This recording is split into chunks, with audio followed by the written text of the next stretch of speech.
Hello, that was a shorter intro than I was expecting. Welcome tonight to Crowd Church. It's great to be with you again today. My name's Dan, and today I'm joined by wonderful Sharon. Hello, everybody. Who's talking, and she's here with me in the studio, and the wonderful Aid, and he's in his personal studio in North Wales. That I am. Good evening, folks. How are you doing? I'm doing okay. How are you? Yes. Yeah, good. Enjoying the fact that we've got a bit of nice weather. We always talk about the weather, don't we? But it's actually sunny, which is nice. Aid, with your guitars in the background, I was just wondering whether you're going to serenade us at any point this evening. Be honest, I've not actually had the time to touch them lately, and I'm reckoning they are massively out of tune. Okay. Okay. We'll have to wait for that one. Yes, that's for another time. Another day. Yeah. So we had Mike talking last week, and Sharon, do you want to give us a intro, or should we just? I think I'll just get into it. I think. Yeah. This series has just been great to just get little more insights into Jesus, his character, and all the things that, like, it's Jesus the revolutionary, all the things that are countercultural, things that are different to what was happening at the time. So I think, without further ado, you're ready? Yeah, I think I am. I'll just let me go. Yeah. Okay, so I want to start with a photo today, and hopefully it will come up on the screen if my lovely assistant can help out. Oh, okay. That's a slight issue then. Because that was a little bit crucial to...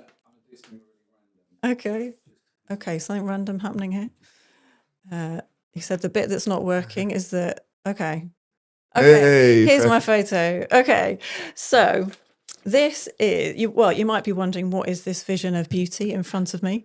Well, this handsome creature is a pantomime horse that I made out of scrap material when I was a kid. So I was always making things, sewing, drawing, painting, knitting. At other times, I'd spend whole weekends reading. I grew trees from seeds in pots. I had about 20 until my parents insisted that I plant them out in a field or on the edge of a field. I played piano and a few other instruments. I enjoyed sports, walking, learning languages. Honestly, I had so many hobbies. Anyone else like me with lots of interests, or are you more focused? Do, as I'm talking, do chuck your comments into the comment section, like, reply to stuff that I'm saying or add your questions. That would be great. But anyway, out of all these hobbies, there are actually a couple of hobbies that Jesus tells us to get into that didn't make it onto my list. Any guesses? They are bird watching and flowers. So, well, maybe he wasn't talking about them as hobbies as such, but he does tell us to look at these things. And the question is, why? In just a moment, we'll read to find out the answer. But first, a bit of context, because today's passage begins with Jesus saying, "That is why I tell you," or some translations will say, "therefore." And I've been told that if you see the word therefore, you need to see what it's there for. Context matters, right? So the teaching of Jesus we're about to look at today comes from what's called the Sermon on the Mount. It's found in chapters 5 to 7 of the book of Matthew, with a shorter version in Luke. And in these chapters, Jesus paints a picture of what life looks like when we live rightly with God and one another.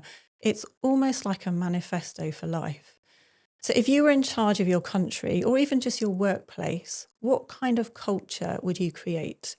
How would you want people to treat each other?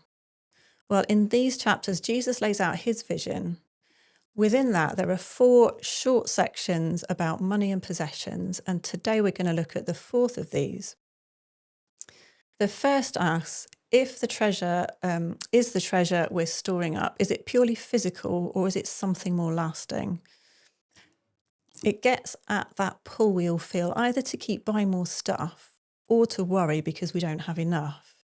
That was true in Jesus' time, and it's perhaps even more true now with all the advertising around us. I mean, some things we own are essential, aren't they? Some things make life easier, or more enjoyable. Some even give us a sense of identity or security. But Jesus reminds us that these things don't last. They can be lost through damage or theft or just life-changing unexpectedly. Now, he also mentions moths, which, as someone with a liking for natural fibres, I can relate to this only too well. The second is a riddle about two types of eye, a healthy eye and an unhealthy eye. And it's looking at stinginess versus generosity. Don't have time to go into that now. A third is about how money can end up controlling us, whether that's because we don't have enough or we have too much. So let's read the fourth teaching on money within Jesus' manifesto and see why Jesus is telling us to take up bird watching and the study of flowers. How can these things help us? How are they relevant to the vision of life that Jesus has in mind? So Matthew 6 verses 25 onwards say, "That is why I tell you not to worry about everyday life. Whether you have enough food and drink or enough clothes to wear, isn't life more than food and your body more than clothing? Look at the birds. They don't plant or harvest or store food in barns, for your heavenly Father feeds them. And aren't you far more valuable to him than they? Can all your worries add a single moment to your life? And why do you worry about clothing? Look at the lilies of the field and how they grow. They don't work or make their clothing, yet Solomon in all his glory was not dressed as beautifully as they are. And if God cares so wonderfully for wildflowers that are here today and thrown into the fire tomorrow, he will certainly care for you. Why do you have so little faith?" So Jesus tells us to look at the birds and the flowers. Why? Because when we do, we start to see something of God's character. It's part of an antidote to worry. And what do we see? We see a God who is generous and cares for what he's made. He's created a world with enough provision for birds, animals, and also for all of us. Now, if I didn't do anything in my garden, within a few years, it would probably be a small woodland. As it is, I'm constantly pulling up sycamore and hazel saplings to stop them taking over. Things grow everywhere, often where I didn't plant them, because there's such an abundance of seeds, and all of that becomes food and shelter for birds and other creatures. So that's the birds. What about the flowers? Now, I've always loved flowers, and when my kids were little, I'd often stop them as we were walking along to say, "Stop and look at the pretty flowers." And now they say it back to me, probably more to humour me, if I'm honest. But flowers really are beautiful. Again, they speak of a God who doesn't skimp. He could have just made them functional, but instead he put such beauty and detail and a lot of care into their creation. So how does this help us exactly? Jesus is inviting us to look at the evidence around us in nature for God's generosity and love towards us to help us with our daily lives, to help shift our thinking and focus from the things that we worry about to something far better, to shift our thinking from where we think we can get our needs met to the one who is the ultimate source of fulfilling our needs. Sometimes our emotions or our circumstances would lead us to think that God doesn't care. Have you ever felt like that? That God isn't interested? I know I have. And sometimes we can have circumstances in life that can make us question if God really loves us. Or if he does love us, is he actually powerful enough to do anything about it? Jesus encourages us that when we look at the birds and the flowers, we can see concrete evidence that he does care and that he's powerful. He's the creator who provides generously for his creatures.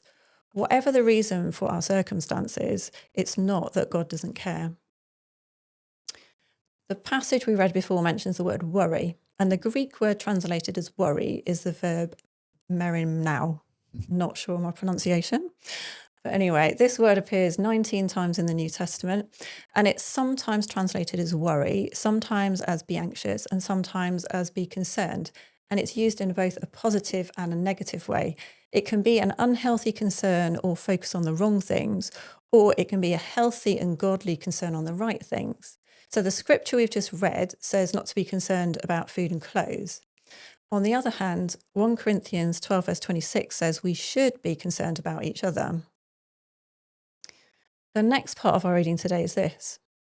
So don't worry, Miriam, now about these things, saying, what will we eat? What will we drink? And what will we wear? These things dominate the thoughts of unbelievers, but your heavenly Father already knows all your needs. Jesus is saying that those who don't know God can be overly focused on material concerns. And to be honest, I think those of us who do know God can also be like that. But these things consume their thoughts. Because they don't look to God, they have to rely entirely on their own efforts for their sense of security, sense of identity. And that can lead to living in a state of anxious striving, endlessly chasing material security. But to those who have accepted his invitation to be part of his family, he's a loving father who wants to give good things to his children. So, where should our focus be? Jesus goes on to say, seek the kingdom of God above all else and live righteously, and he will give you everything you need. So, what is God's kingdom and how do we seek it? And what does it mean to live righteously? A kingdom is simply a place where a king rules. Now, we do have a king in the UK, but the way our monarchy works isn't really a great picture of God's kingdom, because here the king reigns, but he doesn't really rule. Whereas in God's kingdom, he both reigns and rules. He decides what's right and wrong based on his good character. So if we want to be part of his kingdom, it means submitting to him, which may not be a popular concept right now.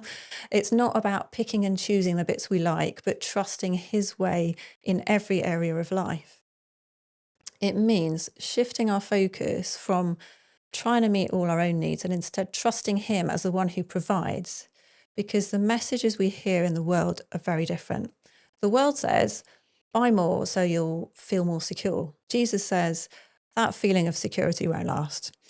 Things can be taken away. Look to your Father instead. The world says, be someone, get more followers, climb higher. God says, you're already someone. You already have value. You don't need to climb the ladder to prove that, but you can use your position to serve others. The world says, look after number one, hold on to what you have. But we've all seen where that leads, haven't we? Anyone remember the toilet roll situation during COVID, where there wasn't any? God says, be generous. What you have isn't just for you, it's for others too. His promise is that when we live this way, when we put him first in all areas of our life, he gives us what we really need. Having needs isn't the issue. It's how we try to meet them and where our attention is. And living righteously simply means living right with God and right with people. So what does this look like in real life? Seeking God's kingdom, living right with him and with others, and trusting him with what we need.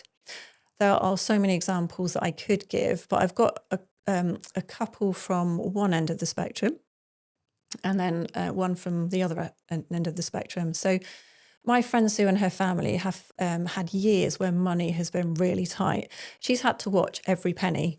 And even then, sometimes there just hasn't been enough. Again and again, they found themselves praying to God to provide. And she tells about one time when she was food shopping, picking items with the yellow stickers, you know, the like reduced ones.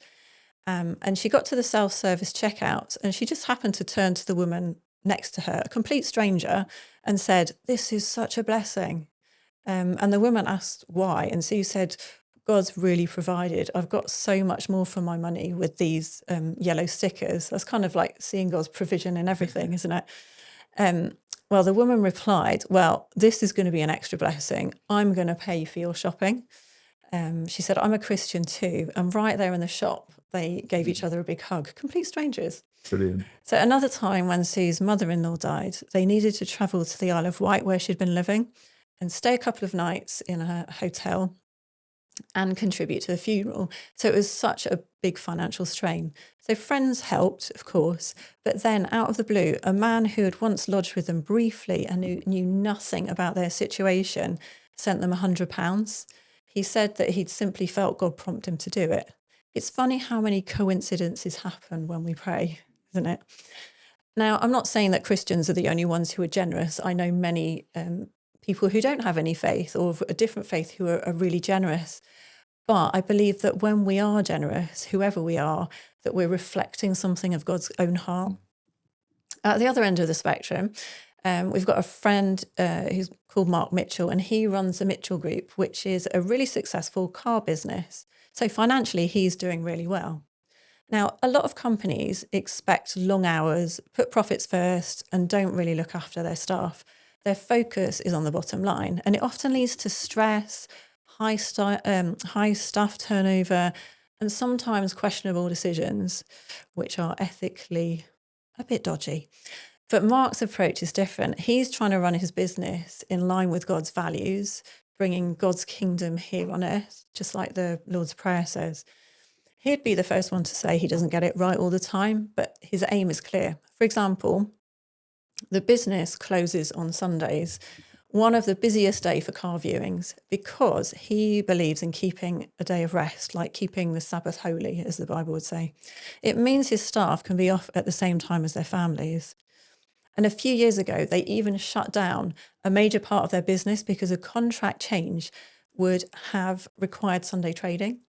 So from a purely financial point of view, that really doesn't make sense.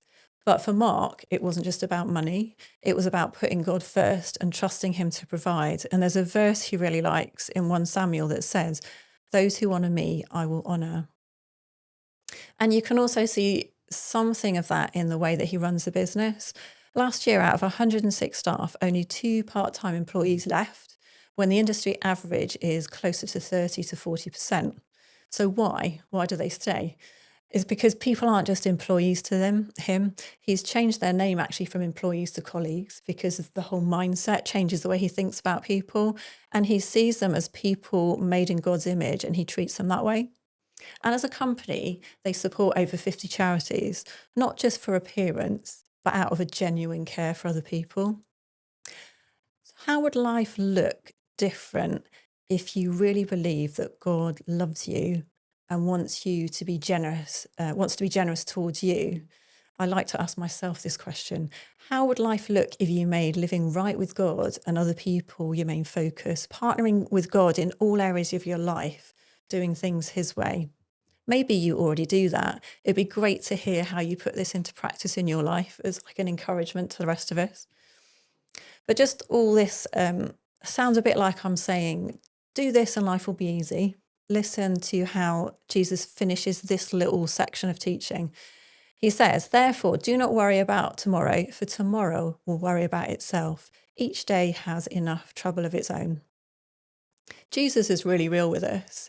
Life won't be trouble-free. In fact, he's promising that we will have trouble, not the particular promise that we like to take hold of. But he does give us a way to handle it, and that is to focus on today, give God what's going on today. And that's something I found really helpful last year during my cancer journey. Instead of getting overwhelmed by everything ahead, it became about what's in front of me today. What has the doctor said to me today that I'm struggling with?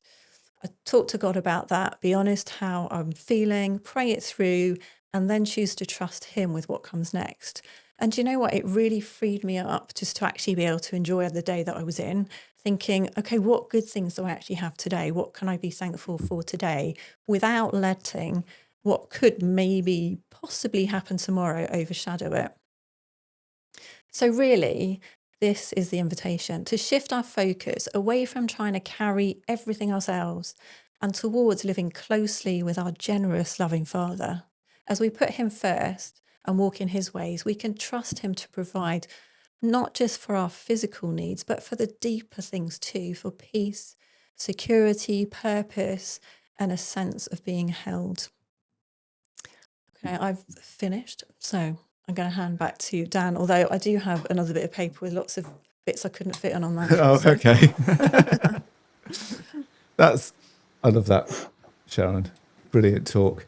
I think you might have listened to the same podcast with Mark Mitchell in as I did this week. I did. Yeah, if you want to hear more about Mark, he's on the Inspired podcast, a fairly recent one. So he talks a lot more. He goes into a lot more detail about other different ways he brings God into his business. Yeah, it's brilliant having no HR department was like countercultural, wasn't it? Where to start? And there's lots of comments, and I've written some comments. I think first, aid. What? Oh, someone got a text. Aid. What things first sort of jumped out to you? I think the basics, just ask, put it in God's hands, like in Matthew 7, where it says, "Ask and it will be given to you, seek and you will find, and knock and the door will be opened unto you." Yeah. I think it's important to remember that, in fact, Matthew 7, verse 7 gives you like 3 levels of escalation. Some things we'll ask for, and there'll be an answer pretty much right away. Other things we're going to have to seek, and it's going to take time and patience, and we'll get there. And then some things, again, are just going to take really against the odds, kind of banging on that door. Let's let's keep persevering here. But ultimately, those who ask will be answered, those who seek will find, and those who knock, the door will be opened unto them. And it's just having that faith and perseverance at our end, because we don't always get the answer right away, but they are coming at some point. Yeah. I love how obviously Jesus brought it out in this sermon, but then you brought it out as well, the reflecting on creation. And there's been some comments on there. Alicia's said how we sometimes can forget the first artist, Jesus being that first art, or God being that first artist, that if you do just look at, it sounds funny, doesn't it? Oh, smell the flowers, look at the flowers, but they didn't have to have that detail. No, they didn't. There doesn't have to be that beauty, but there is. And I do love that. It does make me think, oh man, God, if you do care about these things that are literally just for days, some insects and creatures are like hours, aren't they? How much more? I was talking to a friend yesterday about this subject of beauty. Well, it came up actually. I didn't mention this particularly. And she said how even as a child, she looked at beauty and it made her think, oh, there must be a God. And that made her want to seek God. Yeah. I found that really, it's interesting. Yeah, I was talking to a friend this week about if you watch sort of nature programs, they often talk about that. That's awesome, that's all, and yet miss the awesome creator. Yeah. And I just think, you're using that word without knowing, it sort of making it so small, and we can make it small, can't we? And realise that he's provided that, and I love how it just leads on to, well, if he's doing that, and it's not an. I've sometimes read the verse that says, "Why do you have so little faith?" at the end of it, as a bit of a admonishment. Yeah. Why do you have so little faith? Yeah, like turn off. When you were saying it then, it just felt a bit more like, look at all those things. Why? Why do you have so little faith if you can see that? Reflecting back on it. Yeah. Different emphasis. Yeah. Just one, I'm aware we need to bring Aid in, but just before that, you mentioned the word awe. So Matt reminded me before that a few weeks ago, Will mentioned something called awe walks, where you go out walking with the specific intention of looking for things that make you go, wow. Yeah. Well, I can't remember how he worded it. And actually there's a study done that shows the benefits of doing that, like for our mental and physical health. Yeah. Anyway. Before I bring in some of these comments, Aid, is there anything that you want to sort of share regarding sort of the awe and the things we've been talking about, this creation?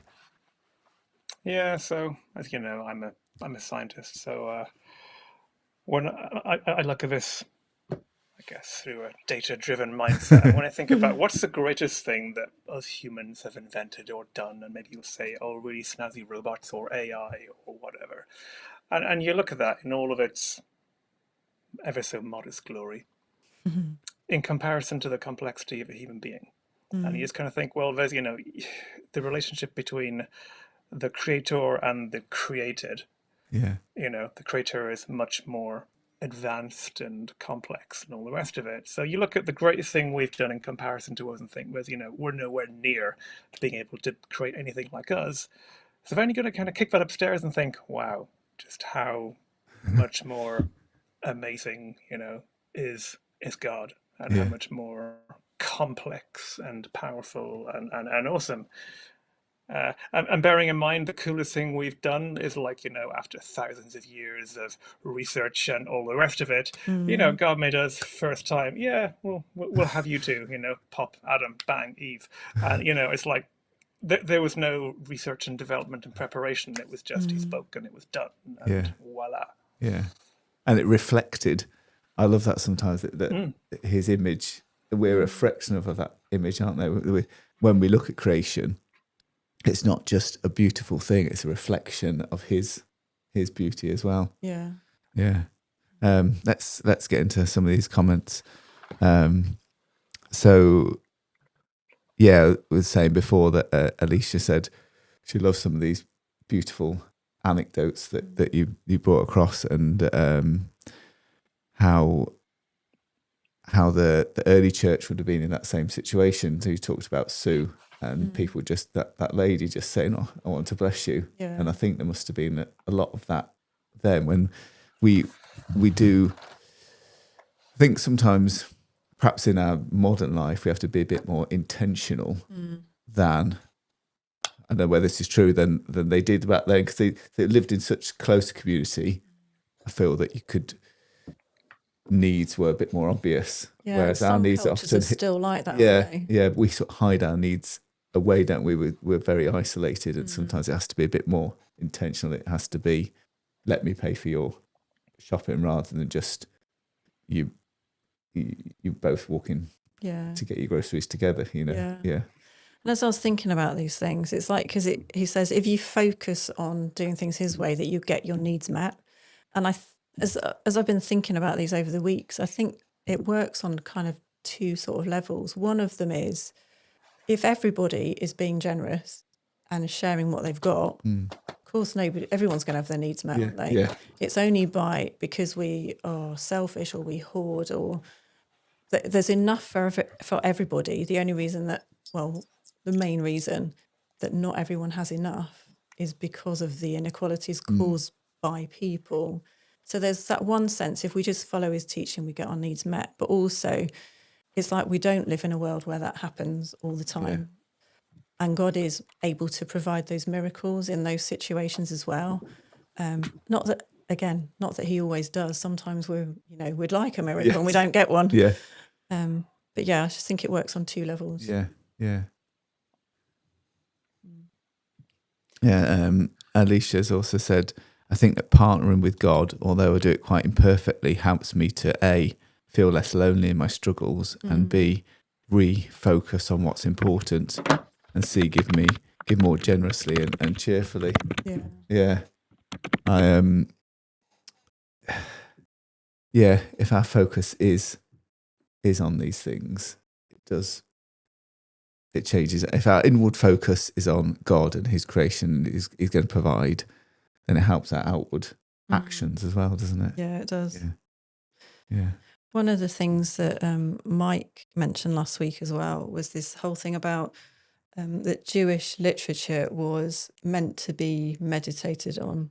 So obviously we can focus on creation and look at that, but also the scriptures themselves are meant to be meditated on. And in each of Jesus' teachings, he'll pick up on one specific point.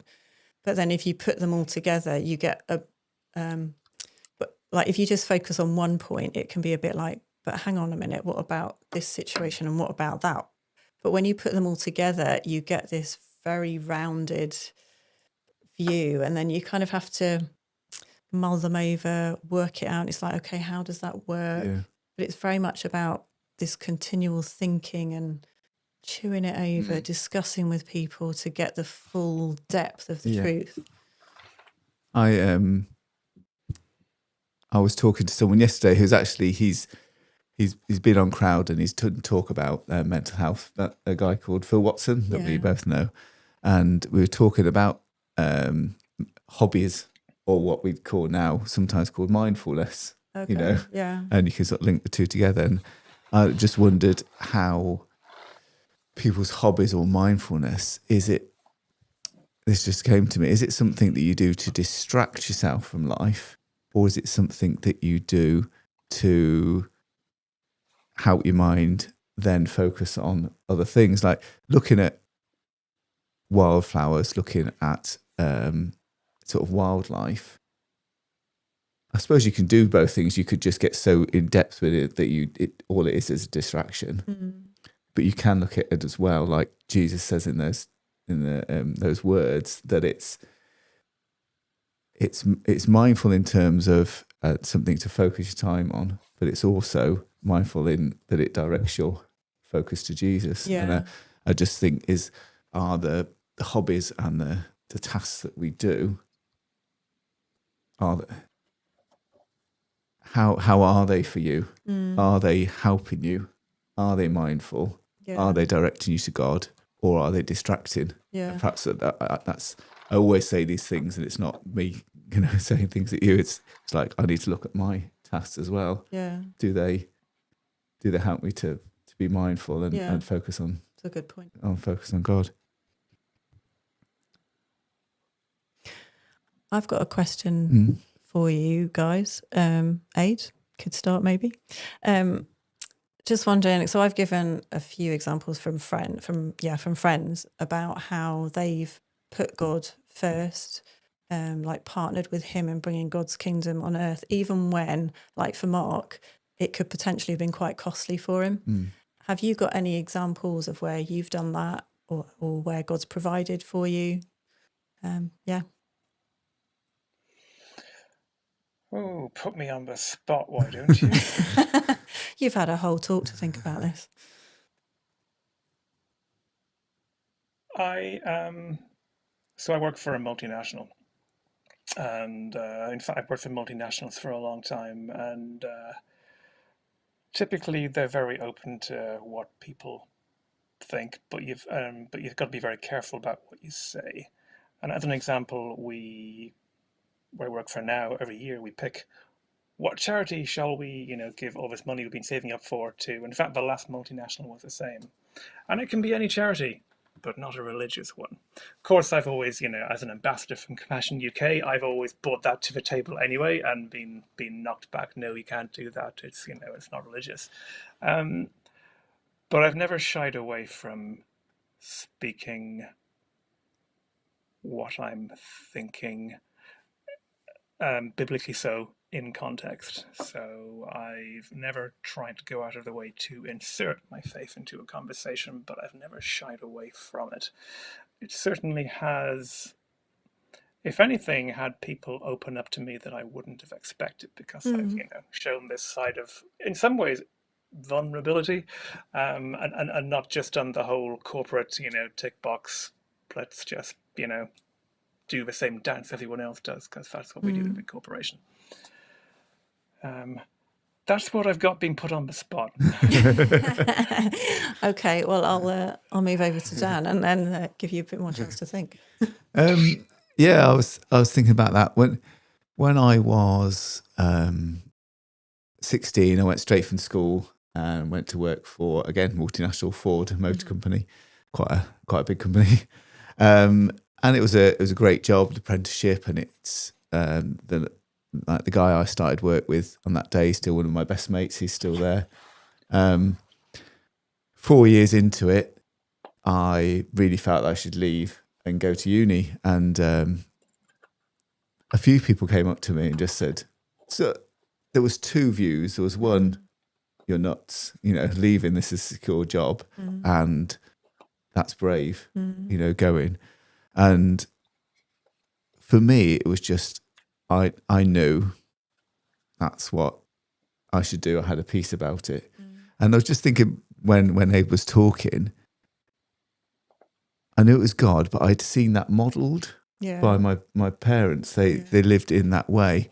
And I was just thinking, for those of you listening, have you seen that modelled? Is this something very, very new to you to put your faith in? So for me, I could see it in my family, and that really helped me just to have that rest and that peace. But I understand that potentially you this is a wacky thought that you can have that rest. And it's been great. It's been hard. Like I look back and think I was again talking to Phil yesterday, thinking I could be almost retired by now, have this amazing pension. You know, it was a final salary pension, like a rare thing. Well, they don't exist anymore. Wouldn't have had finished at 9 o'clock or finished at 5 o'clock and wouldn't get any calls from customers. Yeah. So it's definitely, I do look back, but I can put trust in that I've had a great time. The people I've met in what I do now and the things I get to do is brilliant. But I did have to have that peace to know this was what I should do. Yeah. Any regrets? Sometimes, yeah. Sometimes there are. The beginning of this year was the hardest time I've had at business. It was like, God, this is hard. I need you to provide. And he has provided and he is providing. But it's been hard. Yeah. Shall we see if Aid's got any more thoughts? Now he's had time to think. Anything else, Aid? Well, yeah. I'm going to copy Dan actually. So similar move. After I graduated from uni with degrees in engineering and science, I went to work in research in a university in Ireland, and absolutely loved what I did. It was really interesting. It was developing. It was going places. But in my heart, I always knew that Ireland wasn't my home. Now, I moved there when I was 5. All of my family had moved back, and I kind of figured I'd stick around. And whenever I came to the UK, I just had this peace that I never had when I was in Ireland. And so it was something for a long time I prayed about and kept an eye for opportunities. But randomly, at the same time, I became fascinated in how the human body worked. Nothing to do with the engineering or the science I was involved in. I started, basically, I got really into climbing. I started training to compete in climbing, and then read textbooks on physiology and ended up sitting exams to become a strength coach and trainer and all this kind of stuff. But in the midst of it, and I could feel, all these different directions. I could feel the research trying to pulling me in more and get the university to fund my further masters and PhD and all that kind of stuff. But there was something in me that just said, no, even though this is kind of your ideal dream thing. And I stuck to my guns. And before I knew it, an opportunity opened to actually move to North Wales. I ended up winning a scholarship, which had a fully funded stipend and all your fees paid to go to Bangor University. And it's not long after that I met Sonia, my now wife, not in Wales. That's a different story. It's all of the things that have happened after that have brought me to where I am now. And I mean, I never imagined I would be involved in an online church back then, in something as innovative as Crowd. But if I hadn't taken that step, that and many other things I've been involved in over the years would never have happened. Yeah. Yeah. I think I've got quite a few examples. Yeah, go on. But one that it's one of the bigger ones that come to mind, I think. One was when I was pregnant with our first child, and I was about to give up work, and I'd always wanted to be a full-time mum if I ever did have kids. I know that's not what everyone wants to do, that's fine. But that's what and we felt that was the right thing to do as well. We also had 2 lodgers at the time, but we needed one of their rooms. So we'd said to them, look, one of you can stay, but one of you's going to have to go. And they decided they'd both go. Possibly didn't want a screaming baby in the night in their ears. So we were losing my income and the income from the lodgers. And then Matt's company got taken over by somebody else. And it just became really difficult. We weren't sure from one day to the next whether he was going to be promoted or fired, and it kept changing and swinging. It was just really difficult. So there was this possibility of losing all of our income as well. And it was, I mean, it was especially hard for Matt because he was having to go into work and it was just crazy there and all these things were happening, whereas I was a bit more removed from it. But even in all of that, there was just this sense of excitement and a bit of peace, like, okay, all of our current income is possibly going to just disappear. But we just had this sense God was going to do something. And then we unexpectedly got given loads of money by a friend who I think probably still wants to remain anonymous, it was completely out of the blue. And that allowed Matt to resign from that company and then just work on his own company for the first year. Didn't get paid for quite a while. Can't remember how long. But again, that just felt very much like this is God's provision in this situation. It's like how he just lines the pieces up for you. Yeah. I like that word you said there, exciting. It is, isn't it? Like following Jesus it's hard, but there's times like that where there's that peace. But I do think there's that excitement as well. That because if you get to know him and you get to know how big he is and what he can do, you can go, oh, what's he got for me? If this is where things are going. Yeah. But I think, like I said at the end, it definitely, there is that excitement element, but there's also that actually sometimes things can be really tough. Really tough. Yeah. In the middle of it. And actually sometimes life can be made worse by following Jesus. And in many ways it makes life better, like from that internal sense of peace. But I guess I'm thinking of the extremes now, like the people who when they decide to follow Jesus actually get ostracized from their families and worse for some. But there's all this stuff in the mix. But ultimately God is good and he's generous. Yeah. I think Ellis has said, it can be difficult when you think you're behind or not where you should be, but it's calming to know that God is in charge and we can trust in him. Yeah. Again, I was talking with, the conversation I had with Phil yesterday is perfect for this talk, how the structure that we have with education and stuff is very rigid, isn't it? It's very like, you must be at this point by this year, you must be at this point. Doesn't have to be that way. And I think that does help to know that we can just put our trust in God, that something might take a bit longer. I think it as well, it's not just, although these verses are talking about physical provision, I don't think it's just about that either.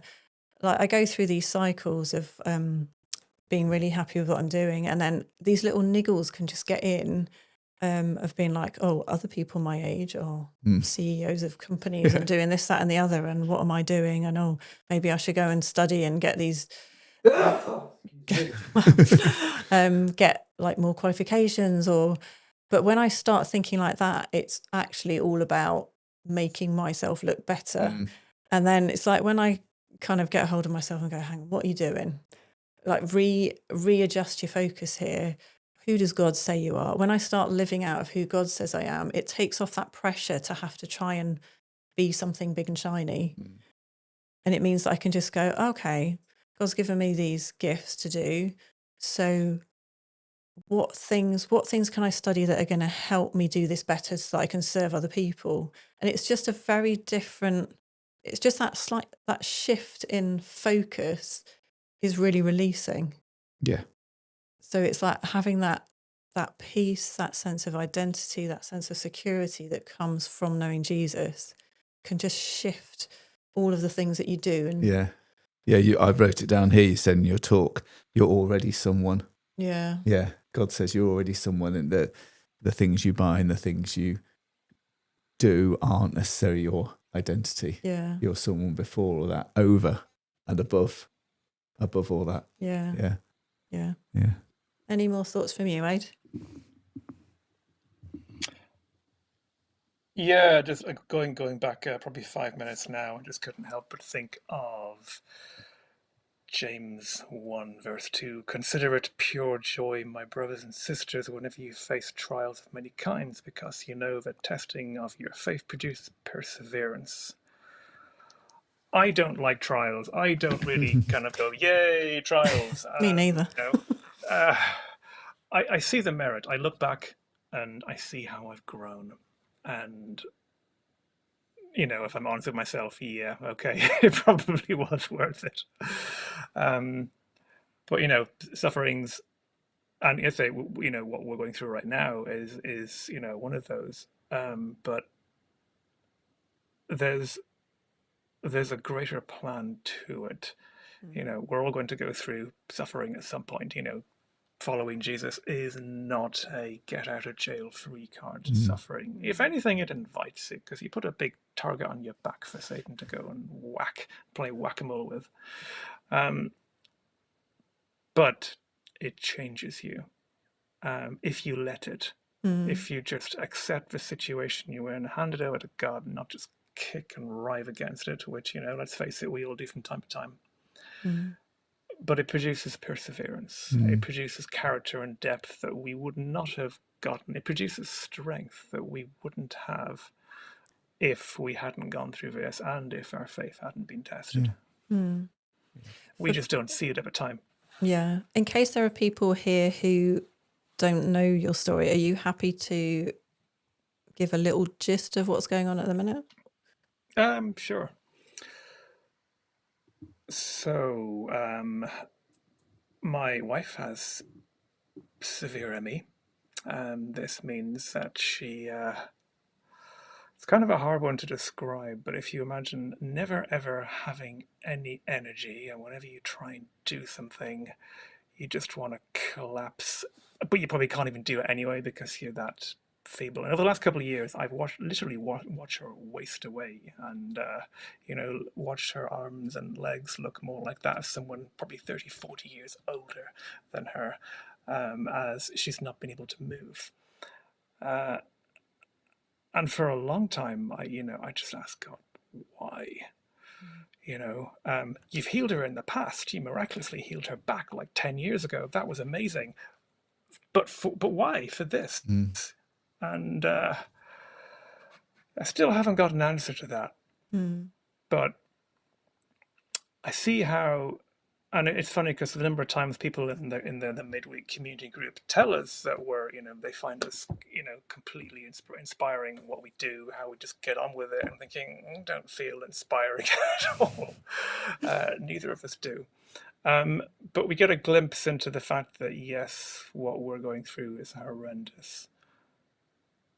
But those around us are drawing strength from it and inspiration and helping them, view their situations and even kind of get through some of the things they're getting through. I genuinely hope to God that my wife is healed and that this is a season and not a life sentence. But God heals in His grace, and there's no guarantee He will. There are days when I think, how the heck am I going to juggle being a full-time carer and working full-time till I retire? I'm in my 40s now, and it's hard going. What about 50s and 60s? But I just cast that into the future. That's not today's problem. So far, God has met all of our needs, not all of our wants, because we want to see her healed, but we get through each day.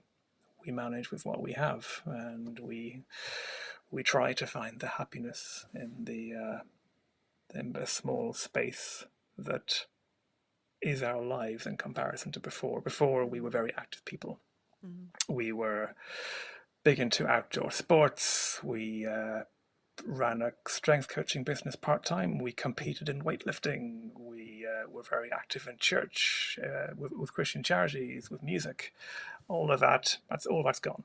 And we try to quite often just find solace in going out into nature. And believe it or not, I actually started bird watching. We've got some binoculars. We live near RSPB, and it just happens to be, it's mostly wheelchair friendly, so it's somewhere beautiful. It's in nature, it's quiet. And after going there a couple of times, I thought, I should probably get some binoculars so we can actually see these birds. And I couldn't tell you what on earth they are. But there's something weirdly relaxing about watching birds. Now, this coming from someone who would rather take a polystyrene board out in a storm and try and ride some waves, it's I'm surprising myself with this, but yeah, there is something calming about it. Wow, it's Jesus' top recommendation. So there you go. I've got another question for you, actually, Aid. If we got Yeah. time, Dan. Just yeah. It's not strictly to do with this talk, but I think it's one that's really relevant. So, Aid, you were talking about all this stuff that you're going through and have been going through for ages. And we're talking about this God of love, a God who's powerful, who has healed Sonia in the past, could do it again. Like many people at that point would have turned their backs on God and gone, I'm out. Do you know what I mean? What keeps you going with God, even though you know he could heal, but he hasn't?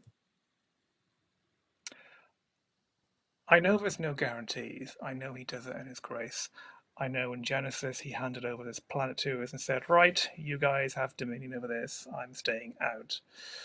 I also think, I mean, holding on to my faith is one thing that's helped me get through this. And do you know what? It makes me a better person. So even if I've got this completely wrong and when I die, there's nothing, or it's a mega party, everyone's invited, it's like spring break. But so if I'm wrong and, there is no God, I've been a nicer person in this life and I have benefited from that in the relationships I've been able to have with people, as in people like nice people and not nice people. I've had a peace that I wouldn't have had otherwise. So worst case scenario, you know what? This has actually helped with my existence on Earth right now. However, the other side of it, and I am right, well, in addition to all of this, I still know there's something far, far better and eternal after what we're going through now. And no matter how horrendous it gets right now, this is a blink of an eye in comparison to infinity and beyond. Great. Wow. Thanks for that, Aid. Yeah. We're going to finish very soon. I think Matt's going to put the live lounge details up, so if they're in the comments. So if you want to join us afterwards for live lounge, just as a bit more informal chat, then please do. I just want to finish with this for Alicia that we were talking about, but who does God say you are? She says it's such a powerful perspective giving question, and I just want to put that out there. Who do you think God says you are? I mean, I would say, you're loved, you're precious, you're an amazing creation. But if you want to get to know this Jesus, if you want to get to know who he thinks you are, how much he loves you, then just put it in the comments, get in touch with Crowd. We'd love to tell you more. This is why we do it. This is why we do it, because we have a glimpse of what we think he is to us, and we want to share that glimpse with you. Yeah. Is there anything else you want to? No, that's a great point to end on, I think. Well, thank you very much for tuning in, and we will see you in Live Lounge. If not, we'll see you next week. Yeah, fabulous.